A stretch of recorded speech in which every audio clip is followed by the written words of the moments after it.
To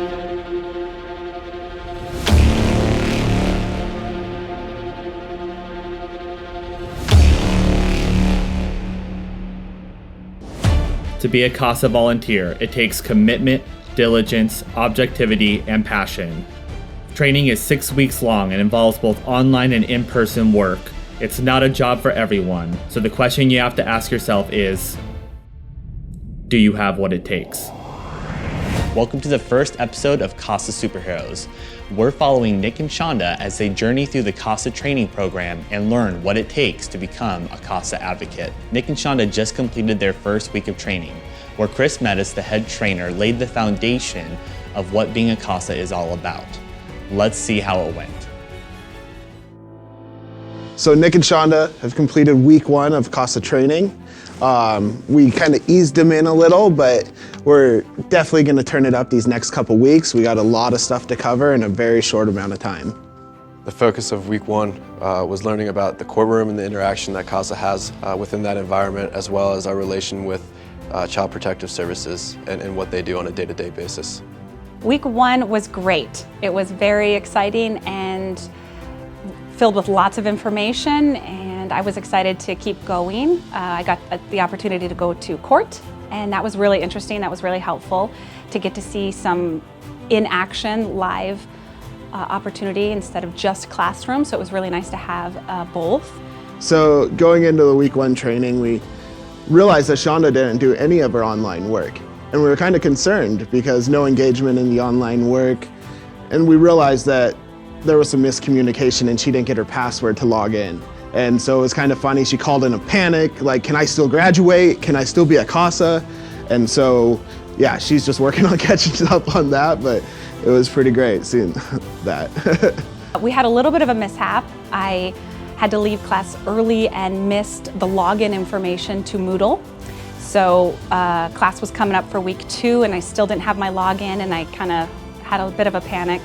Called my contact, and they were incredibly nice and took all the blame because they did not send me the information. So I felt a little relief that they gave me the opportunity to still have time to log in and find all of my information and get acclimated with the site, which is incredibly easy to navigate. So that's really helpful. So made it through. Prior to week 1, everything was just kind of a concept, but to see it in practice and learn about actual families you'll be interacting with was really eye-opening and definitely made me a bit more nervous. Something that was really challenging to me, that surprised me, was one of the questions in class, in the homework, was about what challenges would be the hardest for me, and it gave like 20 scenarios. And I guess in my mind, I thought there would be like 3. So I was really surprised how many different situations we may run into. I was also surprised at how many challenges I thought would be tough for me. I was kind of surprised by that. So that was challenging to realize that I'm going to have to step up. So far, I think the most difficult thing of training is to be able to take these concepts and the things that we've learned and go out and put them into practice. It's a lot to go through and make sure that we're learning everything. But to also keep in mind what our goal is and what our key function as a CASA is, and to go from there. Tonight, we're turning up the heat. We're talking about child development and jumping into our first case study. Oh, wow. Child development. When I was a young adult, I worked in a daycare. I taught swimming lessons, and I was a substitute teacher. So I do have a general understanding of child development. I do understand how important it is to develop a lot of good habits and just, I don't know the word, but have good solid foundation when children are younger, so it's easier to navigate the rest of their life than having to maybe start some of those things in their 20s after they're an adult and they're on their own, because they might not even know where to begin, and it might be more challenging for them. Child development is very important as the foundation of somebody's life, and to have a successful and strong foundation is key to improvement and just overall education and life experiences. So I know Nick and Shonda don't have kids. They both have a little experience working with kids. So I think it'll be great to go over the child development stuff and see what they learn and really help them develop that base of knowledge around child development. I'm really excited to jump into the case study tonight. It's the first time Nick and Shonda will be looking at a case. They'll be doing collateral interviews and developing recommendations to the court.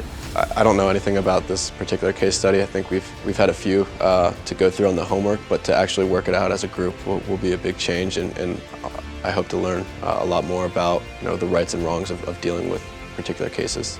I'm really excited. I think it helps a lot to have that experience where it's relatable, it's more realistic, it's not just something written on paper, or it's going to be something like this. It's actually, we're doing it, we see it, it's real. I'm more of a